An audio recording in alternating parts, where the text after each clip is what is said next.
Hello and welcome to This and That Dancing with the Stars finale edition. I'm Dave Leese.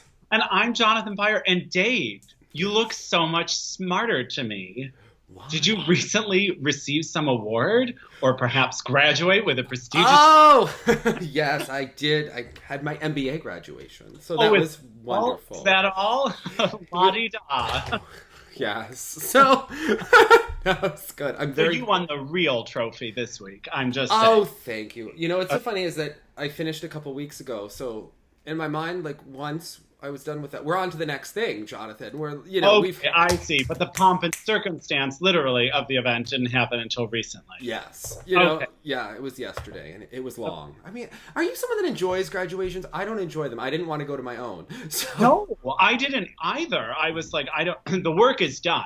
The culmination of my stuff usually ended in a performance, not like walking across a stage. But yeah. So, especially when you go to night classes, you don't have the same reverence, especially when it was... so I did a program that my company, and they partner with another university, that I don't want to say where I work, whatever. But we're a number of companies around here do partner with certain universities, especially for MBA programs, nursing programs, and so forth. So, but everyone starts at different times. So you never are there at... Like, you don't go through the same course. Camaraderie with your classmates necessarily. Yeah, okay. No, people are taking quarters off. People are, in and out and starting at all different times. So when I was done, I was just like, oh, I have no idea who I'll be finishing with. So there's no real camaraderie, cohesion. It was like, oh, you're done too. Okay. Neat. Yeah. I'm Dave. Yeah. Yes, exactly. So I didn't feel anything. I was like, oh, do I really have to go? This is really long. As you do, Dave. It's a big accomplishment. I know.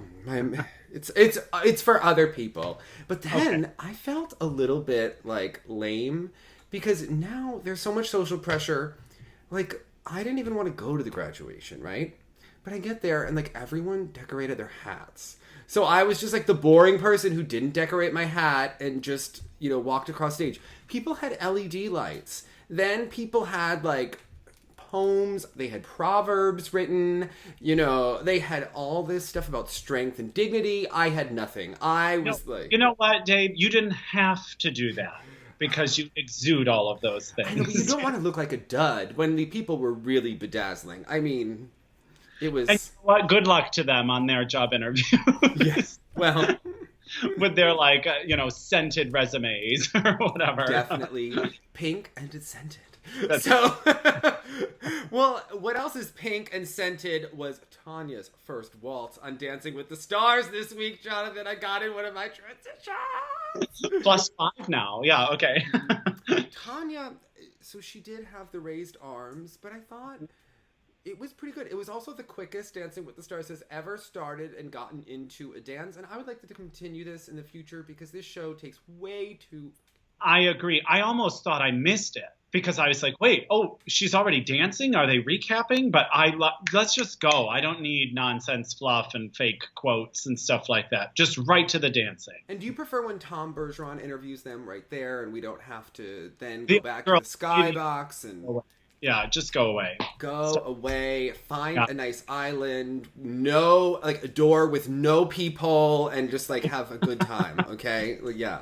So I think, I would like Tom Bergeron to follow us to skating, though. I like him navigating us through. He's a good host. Yeah. Yeah. I still will always first associate him as the America's Funniest Home Videos guy. Though. Oh, yes. Which is perfect for skating. Have you seen it lately? Yeah, exactly. Also... Interesting. I'm reading Pat Summitt's book. Now, do you know who Pat Summitt is? Am I going to feel dumb? No, I don't. No. Okay. So she coached Tennessee in basketball for many years. Unfortunately, she passed away from early onset Alzheimer's. But it came on really quick and she passed away in a couple of years. But she was just getting to the chapter where she talked about how she likes to be brutally honest with her players after games. And she says if people are not brutally honest as coaches and as fans with our players, that we're just allowing them to make excuses. She said that you can have an explanation for what happened, but excuses are not. And that's what's happening with U.S. skating, Jonathan, is we're allowing the skaters to make excuses. We're making excuses for them. Right. And I know I didn't write it in our rundown, but I have to talk about what set me over the edge this week. Oh, it's a surprise moment. Oh gosh. Okay. You definitely read it because I definitely sent it to you with Okay. I don't even think I said anything. I don't think I had to, but my eye roll moment of the week was Mirai Nagasu's social media post about Yeah, because I read it and I almost sent it to you, and I was like, don't feed this fire. It was ridiculous, and it seemed more. I mean, I'm already cutting you off. It seemed even more ridiculous when it was about something non-skating related. Yes. You realize the absurdity of the pattern that is perpetuated in the skating culture. We expect it. Vincent after Worlds, like all these kinds of messages and these tomes that come out afterwards. And when you take it out of a skating competition and just put it in like kind of everyday sort of things, not that Dancing with the Stars is an everyday sort of thing, but you put it in a non-skating element, you realize the absurdity of it. Jonathan, can we be honest about this? She's made a career out of playing the victim, okay? For 4 years, this girl whined about not making the Olympics. She had a whole program, The Winner Takes All. We knew what that was about. Like, the whole kit. Look. Well, to be fair, that was even put on her. Yes. Right? Because, like, then David Wilson was like, no, this is your identity. Is this, like, sad? Well, she went along with it. I mean... Yeah. I agree. If she had Pat Summitt to tell her, no, we're going to be in better shape, have a coach, and work harder, and not have a program with smoke breaks and tons of under rotations, we wouldn't have this. We excused her under rotations, and the fans, remember they used to say that her under rotations were imaginary before Sochi, and then afterwards it's been a little different. But it's just, oh dear, someone sent me Jeremy's been tweeting. This could be a problem too. No, Jeremy was tweeting some really nice things about Tanya. He's like the only skater. Oh, he said something nice. He wrote something nice about Adam Rippon and Mirai Nagasu being on Dancing with the Stars and how it's always been a dream of his. So, oh, very nice. Okay. But he did separately write a really nice post about Tanya. And I appreciate it because clearly all the skaters are afraid to say something. Yeah, and then Adam is... okay. Yeah, with that article where he was like, I didn't forget what she did. Okay, yes. Adam, good for you. But it was really nice that he took the time to write something nice about Tanya. All right. So let's talk about how Mirai said that she was pitted against Adam. Never in the history of this, they did not pit them against each other. They didn't even pit Meryl and Charlie against each other. They let them just say how supportive they were of each other the entire time. It was never interesting. It was never exciting. They should have had, like, Shawn Johnson against Nastia, and, come on, do Tara and Michelle, and maybe Tessa Virtue against Meryl would be way interesting. Although, no, obviously it should have been a Nancy and Tanya. Obviously it should have been Nancy and Tanya. Tanya technically did get further, even though it was a reduced season. She did make it through the finals. More eliminations, I think. But even in watching those finals, Mirai was a better dancer than almost all of them, I think. And there was no question that Mirai's dancing was excellent. What put everyone off, especially the non-skating community, was this like forced personality that wasn't working. So because it only works in skating, and they don't understand what's going on. And it was such a problem for her at the Olympics that you think she would just play gracious. But that's not why I'm annoyed at Mirai. Okay, this is just like, no, that's not why. When she won a team medal and did the triple axel and then basically whined about having to train for another week, that was like really difficult to swallow after she just complained for so long about not making the Olympics down to the dumps. But it was really when she was like, and it was really hard having to learn the dances and do that and Stars on Ice. Jonathan, she did it for 3 weeks, okay? Meryl went far in the show, and they were touring for much longer and doing the whole deal and going back and forth. And she was doing, like, the dances were harder when Meryl did it. Like, they focused on technique more. This abortion of the show at this point is ridiculous. So if you've gotten to where they've gotten. But I will say that Mirai did do harder dances than Adam did. Absolutely. And did them very well. But at a certain point, it's like, Mirai, no one thought you were going to even make Dancing with the Stars, let alone make the finals. And I know that there are like women who follow skating who post a picture of you in the exhibition at Nationals when you were crying in 2014 all the time. But you need to move on from that because you're not the victim. You got like $100,000 when you were on Dancing with the Stars? I mean, if you used to be that if you won in a real season, you got $350, whether you made the finals or won it.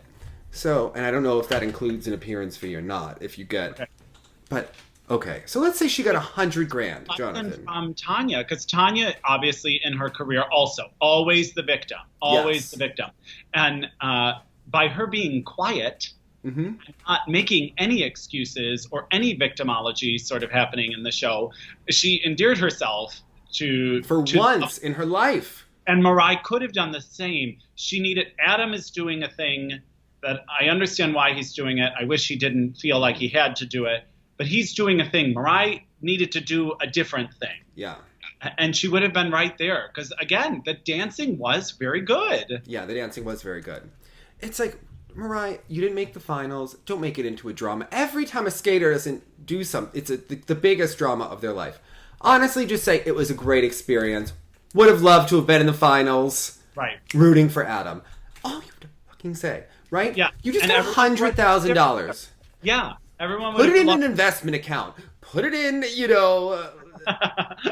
pay off your school. IRA. Yeah. You put it in an IRA. Put a little bit towards school. Pay off those loans with interest. Girl, just get like a good financial advisor and shut up. I am so sick of these skaters and the culture that we have created. Pat Summitt would be going apeshit. That we created, that truly I believe the fan base feeds, and that's why she is understandably confused, because she's done what she always does. Mm-hmm. But there needed to be a lesson that, like, outside of skating you really shouldn't do it, and in my opinion inside of skating you shouldn't do it either. Also, who's crying for you? You got to make money on Stars on Ice when you probably weren't in the show every year. Publicity. Yeah. 22 shows. You made that money. You made the Dancing with the Stars money. It's been a good spring for you, Mariah. Think about how this year could have gone. You have a team bronze medal at the Olympics. Like, life is good. Life is good. Finish school. All of these skaters. It's why every year we need to take a break from them at the end of the year. Right. And the fans who coddle them, because it's bad. Yeah. And again, it's when those skaters enter non-skating, I almost said arenas, but like venues, that you really start to see how different it is. And I noticed that very much. You watch Adam's mom, mm-hmm. When they would like shoot to Kelly after the dance, she has that like nauseous, I'm about to throw up, nervous skating mom face on, instead of when they would pan to everyone else after their person, dance, they were like, yeah, but she was like all about the competition, all about the winning, all about the nerves. That seems like her personality. Yeah, but it was in such. Unfortunately, we didn't get to meet Ashley's mom. Now that would have been more fun, having met Melissa. Okay, had she made it, because Mariah's parents were cute, but look, in a full they did season, a segment on her, her parents, yeah. And it was very sweet. So they could have given Mariah a good edit. She messed it up with those interviews where she was trying to play Adam's sidekick or what, and it came across as mean. Yeah. Or honestly, you could just say, like, I did the triple axel. It was the hardest thing. Tanya was amazing. I did the biggest moment of my life. So we're here together, like la la la. Girl power, Yeah. They didn't know how to play it. They did not know what to do with Tanya. Right. And it's skating's own problem, because, okay, her waltz wasn't that great. That freestyle was fabulous. Okay. Wait, the footwork sequence, like, I've seen Tanya and Midori Ito, like, both do that, sequence. Like, the Shanae turns going across. Yes, okay. I was, like, bringing you 90s skating realness. I think it's Shanae turns. If it's not, I apologize. But when she was, because it was really, she was doing it like the footwork with the running across the floor. But it was exciting, and she could have done it with, like, a power 3 to a back crossover to a death drop to a sit spin, okay? She had the best death drop. Oh, my gosh. Her death drop was always one of my faves. Yes. Like, Tanya really just brought the energy. Was it proper dancing form with her shoulders and stuff? No. And she's never going to have that. But she has... Right. Nancy probably did have better dancing technique than Tanya, but Tanya just has power and excitement. Tanya wasn't given the ability to really show that either. You know, she had her redneck song where she was like quick stepping, and she did it super athletically, and it was kind of exciting. But she was given such soft, gracious dances to do, and it's remarkable she did as well as she did, because that was really a disadvantage for her. You know, absolutely. Like someone like Adam was not given the same kind of ballroom. Adam barely did ballroom. He had jazz, he had contemporary. That really annoyed me. I miss kind of things. Yeah. I miss the original Paso Doble. And I mean, to imagine Tanya doing the Paso Doble about the bullfighter. I mean, whip that cape around. Come on, we can. No, and then like halfway through the dance, Tanya grabs the cape and she becomes the. Oh yes, you know, I thought this season missed all of that. You know, I thought that it was just lacking. You think it was shorter this season because they knew that like the fan bases for these particular athletes was not as great? One, we're on season 26 of Dancing with the Stars. It's lucky to get renewed every year at this point. Two, they put a lot of money into American Idol and a lot of time into making that a hit. And no one really cared about either final last night. They didn't have a huge impact in pop culture like they have. So the best thing about last night was I was like, I don't have to watch this show anymore. Yeah. You know, it's bad. And I would say the second half of the life of the show has been really bad. When Christy was on and Evan was on, it was still cheesy, but it was less cringy. You know, like it was some of Apollo Ono, who did some like real dancing and complicated things, and you know, they weren't able back then. They really were not able to do Stars on Ice and do this. Evan was the first one who did, and then you know he had the hurt foot and he had all of his injuries, but it was less annoying the way this was. And even when Meryl did it, they started to get into like the Disney numbers of the week where someone's dressing up as a lobster and that's a little cringy, but you know, over time that's really bled in more and more and more. But yeah, there was like, and they tried to compete with So You Think You Can Dance, which is why they did the contemporary and why they're doing the jazz, and all of that is much newer. And I get that a show has to change and evolve after 26 seasons. It just seems like Adam was given dances that tailored to him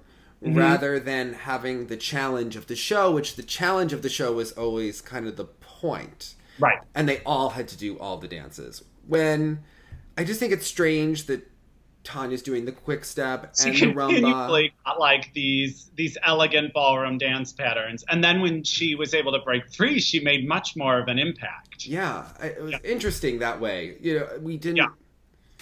It just feels a little off to me, the whole thing. Like, it seems like... I think there's... definitely tripped on the finish line. Yes. Like, it was building momentum, and, like, last week was interesting, and then this week kind of just, like, fell like a thud. Like, it failed to... It started with Tanya. Tanya's, like, freestyle was, like, uplifting and was, I think, the moment of the evening. Yes. And then the rest kind of fell flat. And so then it's like that men's Olympic final in 2014. You know what I mean? We're just kind of at the end. You're like, I guess. Okay, enjoy your medals, you know. So there's been a weird thing where Adam really hasn't led his partner. They've just been, like, two pals the whole time.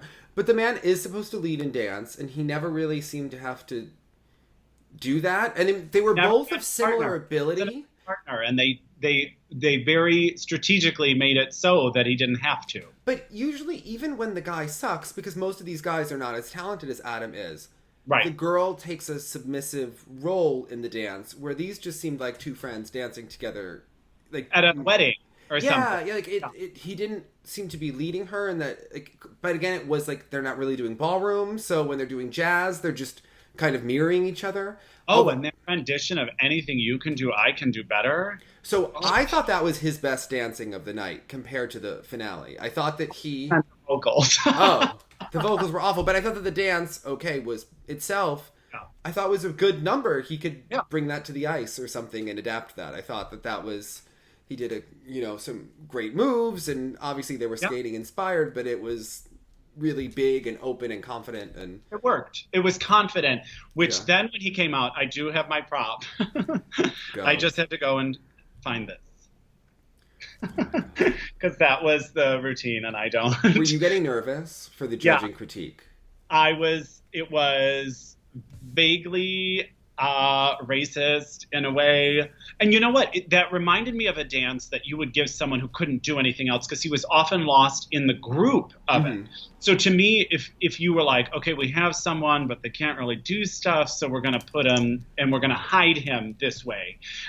But he actually can do a lot of things, and given that it was freestyle, I was like, why not? You did his long program, do the short program. Go do some big gay club number or something and have it be this huge. Because you can do anything for the finale as long as the music gets a total miss. And I know that's probably not him. I'm sure she picks and choreographs and does all that stuff. And he looked very nervous during it, actually. Like that kind of thing when the skater knows they're in the lead. It was that kind of like, oh, I'm right there. When he went for like the Asian wig, I was just. The bowl cut was very. It was a very poor choice. Yeah, and I understood like the one obnoxious judge guy that was like, no, I get it's like edgy and mod, and I was like, he's gay and he has to support his fellow gay. Okay, this is his shtick, but he may have been trying to achieve something edgy and mod, but it did not achieve it. I'm all for edgy and mod. I had a coworker who loved it, and I thought this was weird, and I thought also because of the lights, the show. It was hiding again. Yes, again, the show has become all about the spectacle and not about the content sometimes. And I thought he was lost in the whole production. I thought he was lost in the backup numbers. Exactly it, Dave. He's lost. Like when we were talking about like some skaters, like on the warm-up group, sometimes you have to figure out where someone is. It was that kind of energy, and it sucked the energy out of the room. Yeah. And that's when you saw Kelly Rippon almost vomiting. Because he was clearly so nervous. Because I'm sure if we're noticing it on television... Oh, she's noticing. That energy in person has to be even more intense. But she will tell us that Adam was wonderful and made her cry and everything, yes. Yeah. Yeah. But she knows her part. She's enjoying her moment. Do you notice? Yeah. Like she... Good for her. I think she's enjoying her moment. But yeah, I thought the other guy... Josh has been quite competent in the competition. I thought he just fell flat to me, and maybe it was personal investment, but I wasn't impressed. And then was that an intended collision, or was that his like sports player background that they like collided on purpose and fell? Like, was that on purpose or not? But that was the clip from the rehearsal, right? Oh, that was the rehearsal. I don't know. It was so weird. The whole thing was so intent on getting that clip, and he called him back and was like, "Let's see what happened in the rehearsal." That's why the guy came over. Good. I was really lost during his freestyle and not impressed. In the rain and stuff, and he was like slipping on it. And again, he was like a very kind of sensual, like club dancer in a couple of moments. And I was like, "Go for it! Put us at the club." I was like, if I saw a man dancing like that at a club, like I'd need to borrow Adam's fan and like fan myself off. Like, use that. It just seemed a lot of, with the exception of Tanya, the other two freestyle things were such a mismatch when you had the opportunity to literally do anything. Yeah. I think when you see the Chris Yamaguchi's freestyle or the other ones in the past, they were, before it became so lights and smoke and everything, like when they used to have the singer who would dress in the different thing every time. Right. It was less, it was interesting because you could actually see the dancing, and for better or worse. And I get that we're too sophisticated in this in 2018 to just do it, but I felt like something was missing, and I think it's kind of a cluster. I mean, you have 4 weeks to like master dance, so and the whole energy. And now this could be also not from the dancers, athletes, whatever you want to say, because the entire production quality had a rushed, frantic feel to it. So, like when you say someone starts off like a final group and they just bomb and it sets the tone for the whole evening. Something about the energy in the building could have been super off and nervous, even from a production standpoint, perhaps. And Carrie-Anne felt like she wanted to give Adam like a 7, but they clearly have guidelines of who they're going to give what to each week. Right. I think that's... Yeah, they're aware of what numbers are needed. Yes. It's just worked out. Yeah. After Tanya got that perfect, all the 10s for her number, I was like, oh. But then... when they panned to Adam right before the commercial break, I was like, oh dear, this is some like Mikado nonsense that's about to hit us. I mean, it was clearly the second he was cast, ABC wanted to have the gay person win. Like, it's not unlike the season where it was clear. So, but they talk about it so much. Did you find? No, but just outwardly, it's been kind of you know how it was like the winter spring of Meryl, and now it was like the winter spring of Adam. 4 years later, and from a gay platform, like he would just say like people like me, or like there was no real commentary on. So I was invited to a Trevor Award thing. I think he's going to be at every Pride and every award dinner this summer, and he'll make some money for appearances. That's tough. That's tough for me. That is a little tough for me too, but he will. It feels overblown and put on to me. Like it feels expected. And I think it would resent that kind of caricature. So I know gay men that are split. There are people that really support him, and there are people who really think that this is people of substance. I find can see right through it and know that, understandably so, he's banking on a situation, but to then reward that with. I think it's also an age thing, like older versus younger. Who thinks? That could be very true. That could be very true. Especially when you know the history and everything. Right. I think that's a little harder. But yeah, I thought overall he won. Good for him. Hopefully this opens up opportunities. Right. But I think that they should do something with the skaters. Again, they've done the show in the past, and they could even tour ballroom. They've had so many skaters and gymnasts now who have done this show and who have come back. Yep. Meryl and Nastia and Sean and Lori Hernandez and Simone and Adam and Tanya. But they won't include Tanya, and they should, because she clearly resonates with people. Like they're biting their nose to spite their face is what this whole organization is doing. And it's funny because the public has moved on, but the skaters haven't. Like you'll always see Joe Inman commenting on everything about her negatively, and I want to say, like, Joe, you kicked her. Her livelihood was taken away. Like she can never get her prime years back, ever. You know. And yes, Tanya has never really accepted full responsibility. Like there's been shades of truth, and she's acknowledged some, and maybe even if she tells the truth, people won't believe it at a certain point, whatever it is. But I kind of think you have to let her at least redeem herself in some capacity. There's still skaters still want to punish her, even though they all benefited from it so much, but they still want to punish her. Right. And I could understand Nancy wanting to punish her, but the other ones still, like, the anger towards her, and just, it's a little misplaced. And I agree. Yeah. I completely agree with you.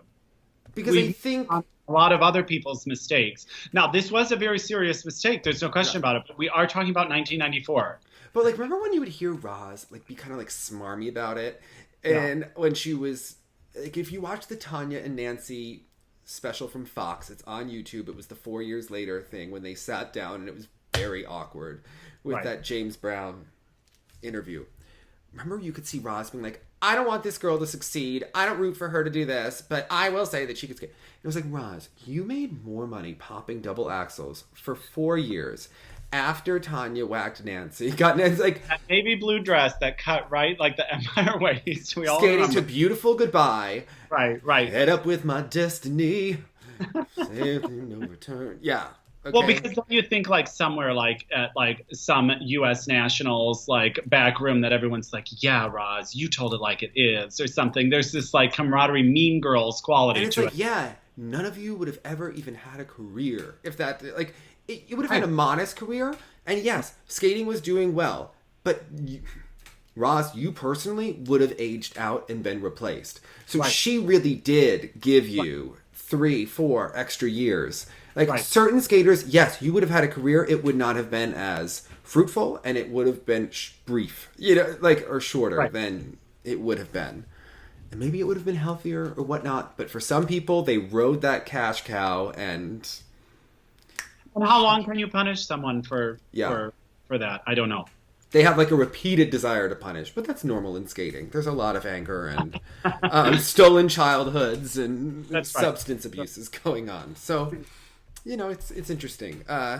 There's something about this week, Dave, was pretty amazing because I was like, We're watching Tanya on Monday. We're watching Midori compete. I was like, So it's just Midori. 1991, or like, what's happening? This is amazing. I thought Midori was great. I wish that we didn't have to see her try to do IJS spins. Midori was never very flexible. I would much rather see her do a headless spin or just a great scratch spin. I thought watching her do some of those positions was painful, as it is watching any adult skater usually do those positions. The emerald green garbage bag or whatever she was wearing. I mean, Tanya literally is 10,000 times as musical as Midori when you watch. I mean, Midori has a great smile. Tanya always heard the music. Whether or not she could extend the way she wanted to was a different story. But she heard it. Or whether or not she chose to practice those extensions. Also, Fair enough. Tanya had about 5 moves that she put in every program. That lean over the edge. Come on, if she could have done that on stage. She goes down with the hands, and then her hands were always like that. Yeah, okay. But I thought Midori, we didn't really see her jump like Yuna Kim. No, well, because it was, so I guess this is like a whole separate category, right? There are so many categories. Yeah, basically, she's in the I'm old and don't feel like jumping at this juncture of my life. But you know what? She's old and just felt like smiling. And I was like, +5. Like, the joy. She was just like, I'm skating, you guys. And it was really refreshing to see. The spins were unusual. So Midori will skate anywhere. So this is what I think we should do. Jonathan, we should become producers, all right? With our friend Sandra, this is what we're going to do. Okay. We're going to get Michael Rosenberg. He can forgive Tanya for 5 minutes to make $1. He seems like the type. I'm just saying. Okay. Right. We're going to get a couple of sponsors. In that mall, the Clackamas Town Center, Midori versus Tanya. We can invite Christy. I don't think she would show. Come. Maybe. We need the other ones. We need to call up like Holly Cook. How about Bobek? Yeah, Jill Trenery. She was around, during those. I don't know if Jill would come. Bear run into everybody. Fumie Seguri would definitely come. Tanya wouldn't know who she was, but that's fine. That's right. And I think Chen Lu, Yuka. Just get the whole game. Yuka would come. Oh, Yuka would win the whole competition. But that would be great. Yeah, Yuka would come. Lisa Irvin. We'll put Alyssa Cisney in there, and we'll do Kimmy Meisner. Yeah. And we'll do the Clackamas Town Center. We'll sell tickets. Right. It'll be a non-USFS event. Who cares? And it'll be a Dave and Jonathan production. Okay, you can host it.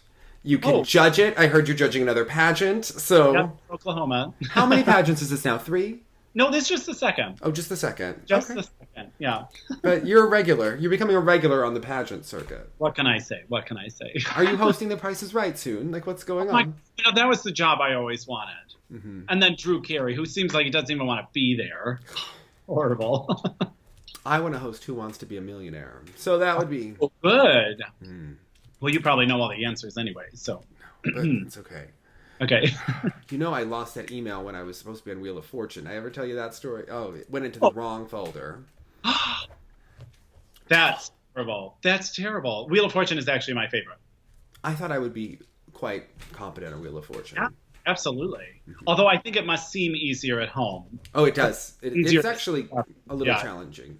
Yeah. Yeah. But there are tricks and stuff. There are websites about that. Yeah. Okay. I listened to a podcast and I was like, I have a coworker who won Jeopardy.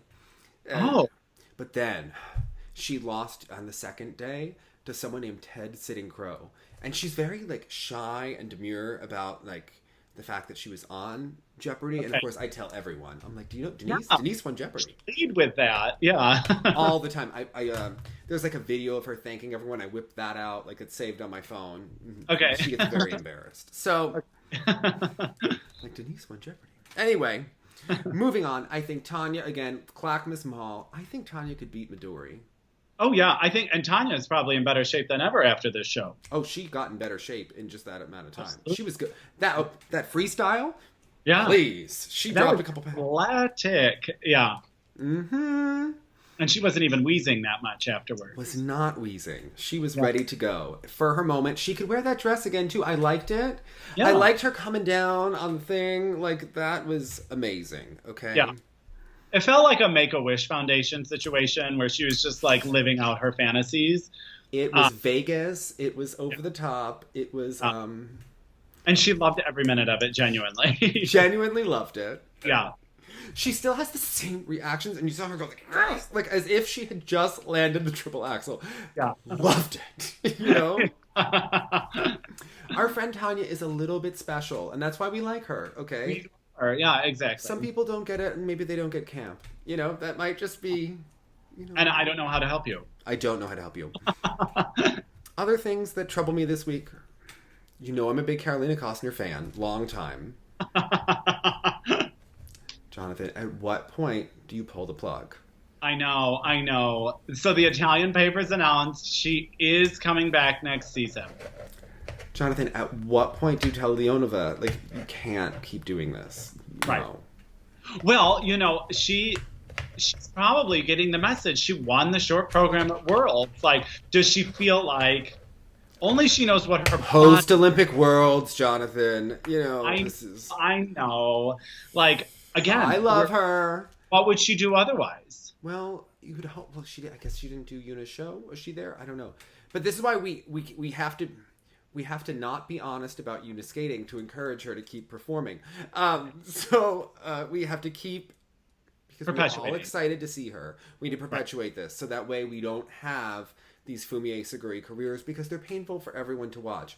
I love Carolina, you do it. There's only so many times that we can pretend that she can do a long program or a triple Lutz. Like, at a certain point, Christy even retired it. I will be intrigued to see the programs, because she did come up with 2 great programs and had moments of several moments of loveliness throughout the season. Mm-hmm. So let's see. Also, will she pace her season differently because it's not an Olympic season? So maybe she won't do the Grand Prix or something. Maybe she just shows up Italian Nationals, Europeans, Worlds or something. Jonathan, I don't know. She doesn't make any money if she doesn't do the Grand Prix. At least if she, because I heard that's why like some of the Weaver and Poche types or Chalk and Bates types are perhaps continuing, is because they can make money if they medal on the Grand Prix. Yeah, that makes sense, actually.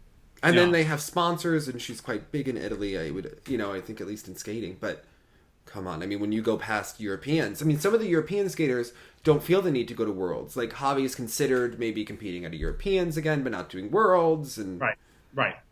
By the way, and Carolina did ditch the steroids boyfriend. That was good. That was and she ditched him a while ago. Yeah. New boyfriend now, but I don't know who it is. Yeah, no, that one's been gone at least for a long time. So, okay, great. Yeah, but positive now new girlfriend Javier Fernandez. We've seen him like kind of shirtless on Instagram with her. Well, she studies like medical books or something. Also, Danny G's been looking good on his vacation. I don't know if we touched on that last week, but he's having a nice time on Instagram. He's having a nice time. But so Javier and this Prometo, I don't know how to pronounce it. Prometo. Program. Anyway, the singer has been involved. He's written him. Sandra Bezic and David Wilson choreographed it. It's a real program, and it's wonderful. The softer side of Javi, right? This is kind of the long program I wish he had at the Olympics. There were some really beautiful moments and like some kind of leaps and things he was doing choreographically that were really nice. And I hate spotlights. I hate all of it. As an audience member, like, it just makes me sleepy, and it makes it seem cheap. Mm-hmm. With the follow spots, it seems so amateur. Mm-hmm. But a couple of times when he was spinning, because they had the 4 on him, it created like 4 shadows around him spinning. And there were some cool moments, I think, that they did. But there are some really great edge moments, and they had to put it together very briefly. But you could see when someone takes a program seriously and really tries to develop it, it really works. And I really thought that professional skating-wise, he can do a lot. And he still has so much to offer. So... That was from Canadian Stars on Ice, the program that we watched. But I thought it deserved a shout-out because it was one of the few really special show programs of this year. I hope instead of like all these shows, if someone could just start mounting those old professional competitions again. That's what we have to do at the Clackamas Town Center, Jonathan. Yeah. No one's going to do it. We just need to do it, you know? Okay. Somebody call Carrie Lotion. But like, I just think that like, and that's what he's ready for. We're not allowing IJS. You need to show a good spin position, creative, well-centered. Yeah. And Andrej and Valentina, some of the things they experiment with and like show on Instagram. They could be the Brasseur Eisler team, you know? It's like right for that. What was it called? Like the fly high, thank you, bye, where she would like go in and turn and then go between his legs. Remember? Oh, vaguely. I just liked when he picked her up, threw her, and then turned around and caught her on the other side. That's the one I'm talking about. And then she would go like between his legs on the dismount. Yeah. Loved it. See, you know more than you let on, Jonathan, okay? Yeah, you loved that pro skating. When Tracy Wilson and Vern would be commentating because Scott was too busy, you loved it, okay? I love it. I did, actually. I remember Rory Flack. Come on. Do you remember the sweater that Jose skated to that year? And it was... what was that program about? I don't know, but I remember it was about the sweater. You know, it was... Sometimes she even landed some jumps. It was exciting. There was usually one fault per program, though. Okay. Yeah. The Denise Spielman, like, let the beat control your body when she's, like, shaking to the side this way. Lesbian dance ballads were so fantastic. And she could still do them now. Oh, yeah. Her Instagram is one to follow. She looks better than ever. So Michael Shanley is a huge Denise fan. He likes Sandy Lenz when he watches the 80 Olympics. Okay. And he loves the Nancy moves. Yeah. And he loves that. He loves Denise Spielman and all of her, like, Swiss glam.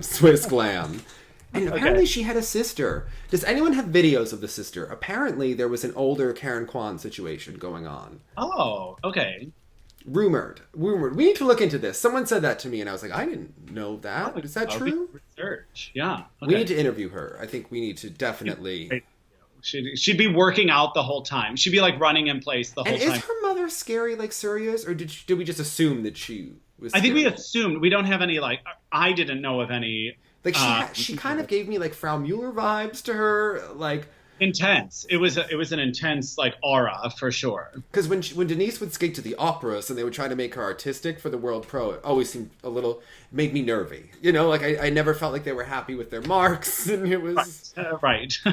Tell us if anyone has some good Denise Spielman stories. We need to. I love her. She's friends with Katerina, another friend of ours. So yeah.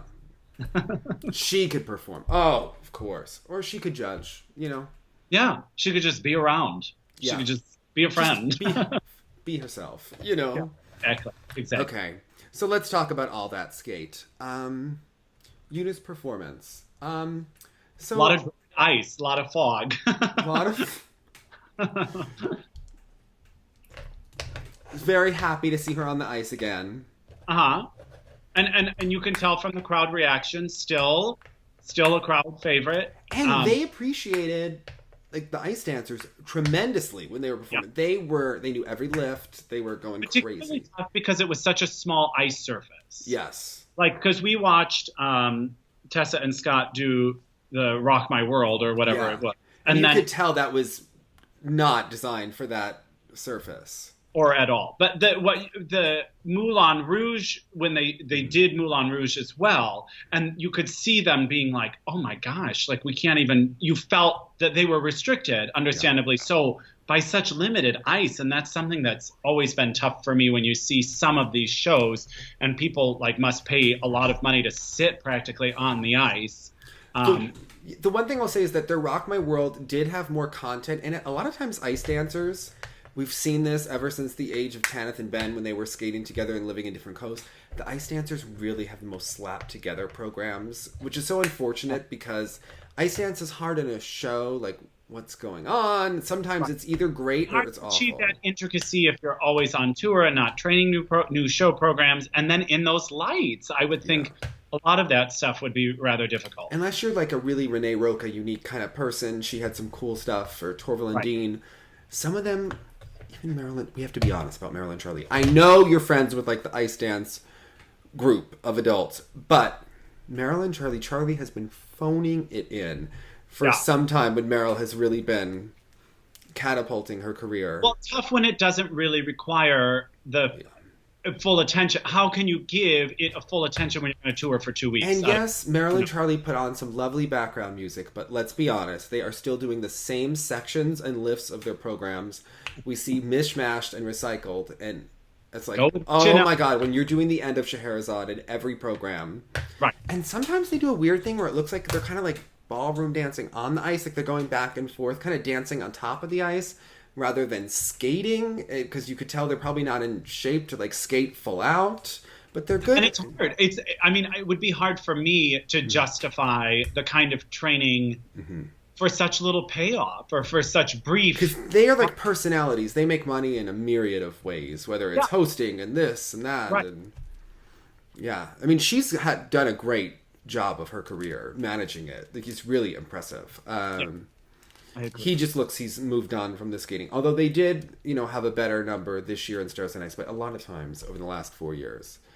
In Tessa and Scott, before they came back, they were kind of phoning it. Remember she had that number? She was like, they were in the Europe Art and Ice tour, and they had the one where she was like standing in the wall and he was like grinding up into her, and it was like, oh, we're not skating for a lot of this. This is what's going on. Okay. Now it's just a music video. Yeah, okay. It was a little bit of a music video. But so Okay. I thought that they are really great professional skaters, though. At least right now, they're fit, they're in shape, and the audience love them, and they really developed, like, they know what the audience wants to see, and they give it to them, and a little bit tough for me in the Rock My World program is the actual sound quality of an arena. Mm-hmm. Like, the bass was so, this is maybe just a music nerd thing, but I don't think so, because the bass was so turned up. Mm-hmm. So basically what I heard was just this like like this beat, and then everyone's clapping along. You can barely hear the singing. You can barely hear like actually what they're skating to outside of the beat. And it just was like, oh, this kind of arena booming sound system is tough also for like this kind of music. Also, can we be honest about Rock My World? Never our favorite Michael song. It came out in 2001.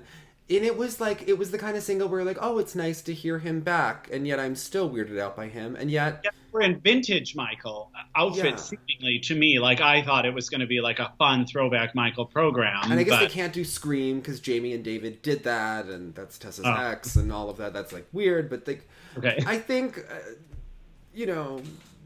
that was a, better Michael Jackson contemporary. I mean, this was pretty good. This was pretty... Mm-hmm. Solid. It was this was sloppy, a performance here. It was better on the Canadian Stars and Ice versions that we've seen. But yeah, and I thought, so Papadakis and Scissoron, I love that she had an umbrella, because it's not the vibe of every program they do that, like every free dance, that it's raining. Like when the French go out, like isn't it always a rainy day in your mind when there's rain or actual rain? Yes. And speaking of Midori Ito, that's what, remember was it the Beverly Smith book when the main picture of her is like holding that umbrella. But first of all, when he comes out with a coat, she has the umbrella. I'm like, oh my gosh, you guys don't need these props. This is so kitschy. Like Caitlin, when she brought out the hat and stuff, you're like, oh no, a hat program. But just seeing him just skate on his own, like those opening few seconds, I was just like, I would literally watch. You're baiting the Virtue and Moyer fans to go crazy, Jonathan. They're gonna say, "Hey, drugs her." Anyway, it was exquisite just to watch. I was like, I would just watch you just like practice. It's incredible. I mean, clearly the best. Clearly fantastic. Yeah. No. So, all right. I think And speaking of Marie France. Oh, yes.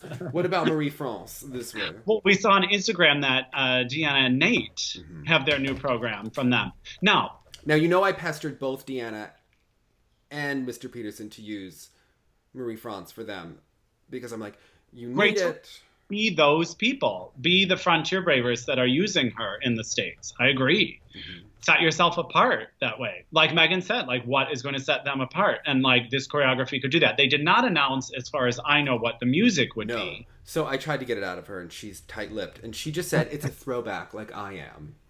She does like the throwback programs, especially for the peers she works with. But oh no, I meant Deanna said that. She goes. Okay, amazing. Yes. Then that's really funny, actually. Okay. The thing that intrigues me is when you work with a choreographer and they kind of give you that program versus like your choreographer is on staff at the rink. Tracy Wilson is monitoring those people. Lori Nickel is always monitoring, for some what is continually happening. And I feel like that's where a lot of the growth it happens, right? Versus it's not just like here's your program, that's great, goodbye. I hope they continually check in, because that's where the real I nuance. think, don't you want to visit Marie France and Patrice throughout the year? I mean, I would. Jim seems a little intense after a while, you know, like. And then the other question I was going to ask you, because, and this is going to get a lot of commentary about Kim Yuna skating. Yeah. When you go back, as sometimes the judges are told when they award IJS marks, is this a historical performance? You know, and it's intriguing to me which programs I will always go back to YouTube and watch. And if I'm going back to YouTube to watch clips from the 2010 Vancouver Games, I am always YouTubing Mao Asada. Mm-hmm. The Bells of Moscow. Even the short I'm watching. I'm watching the Bells of Moscow. I'm watching Bells of Moscow first. The costume and the short was too hideous. Okay. It's no, okay? My grandmother has passed on. I don't need to see her entire Halloween costume wardrobe around Mao's neck. I'm sorry, I can't, okay? Amazing. But still, for me and an artistic sensibility, Mao is the one I'm watching when I go back. Hated 3 out of 4 programs that Yuna did at the Olympics. I just thought it was like I didn't like the Adios No Nino edit. I thought it could have been better. I was never really that into Gershwin, never felt it. I always felt that her Les Miserables was better, and I felt that her Scheherazade was the better program. And that her Dance Macabre was the better program, too, than the James Bond. The James Bond was fun at the time, and I was into it at the moment, but it doesn't stand up for me. And it's not to take away from her. What she accomplished was amazing under all that pressure, and the jumps were great, and she delivered a nice... And her Arirang, to me, was a great program that feels more Olympic, and that I'm more interested by. I'm not interested in her Olympic programs for whatever reason. And because I'm not Korean, I don't have a particular emotional... connection to that program. I found other programs that she did more intriguing. Yeah. But it's interesting as we talk about what stands the test of time. Yeah. And for me, I don't go back and watch Kim Yuna. Despite her incredible ability, I'm always watching Mao. It was exciting at the time for a competitive sense to see her really do it at the Olympics and feel that way. Yeah. But I didn't feel the emotion. But I thought that her performance in LA was more moment in time-ish, perhaps. Like, it was the buzz, and she was really coming on strong, and those LA Worlds felt special, and I don't know, it was just, I don't know, that's how I remember her, just always with that one mistake in every program. I mean, it was very Yuna at the time, you know, like it was, Classic Yuna.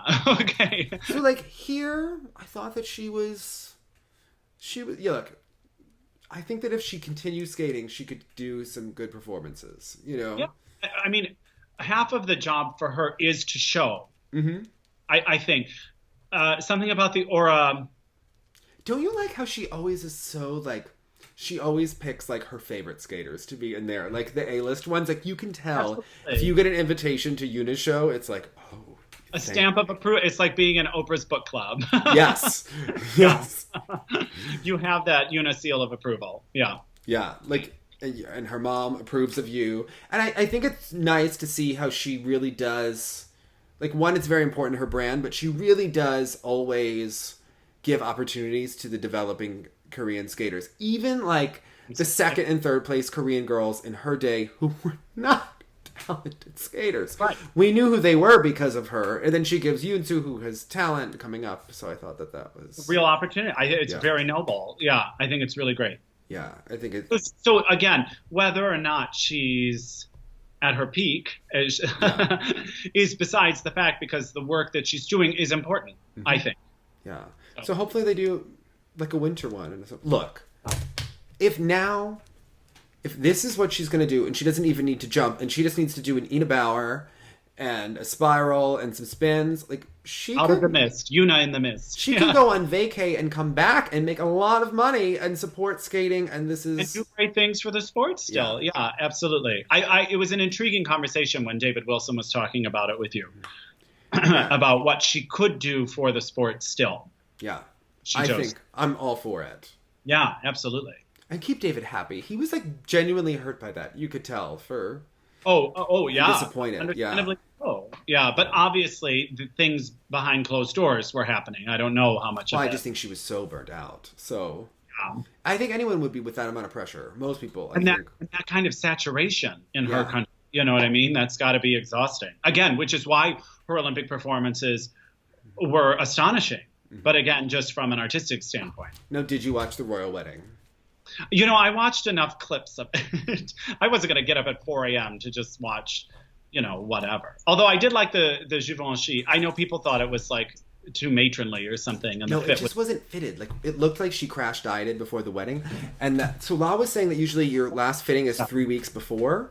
But you would think that they had everyone on hand. But it was like baggy at certain points. And like, Right. because she probably... to do with the sitting or something. Like, I don't know. It Yeah. didn't fit right. my favorite meme though was of her and that long train, and it was just an endless CVS receipt. That was a wonder. That was, She did look stunning. So yeah, she's a beautiful girl. And she's that kind of person because I think they're totally going to upstage Catherine and William because they seem kind of lovely and boring. Like, Well, and this in their positions they can be more pizzazzy, right? Yes. They don't have to be as. they're going to give us some Fergie. You know, that's the kind of stuff we like from the royal Maybe family. they'll show up at British nationals. Well, what was your favorite Meghan Markle dress? What did you think of the freestyle? Were you getting nervous when Adam had the wig and the fan? And what was Carrie Ann going to say? I didn't know where she was going to go with it. I know. Right? Could have. I wondered if she thought about it for a second and then let it go. So we'll be back after Memorial Day. We'll do our music show, and we will do, the ISU changes are coming up. There's going to be a lot coming in. We'll snag someone awesome for an interview. We have a couple things in the works. Some people are coming to you, Dave, with requests to be interviewed. I think that's amazing. I'm now intrigued. I needed a couple weeks off, but we're back and we're better than ever, Jonathan. Hold an edge and look sexy. Bye, guys. Bye.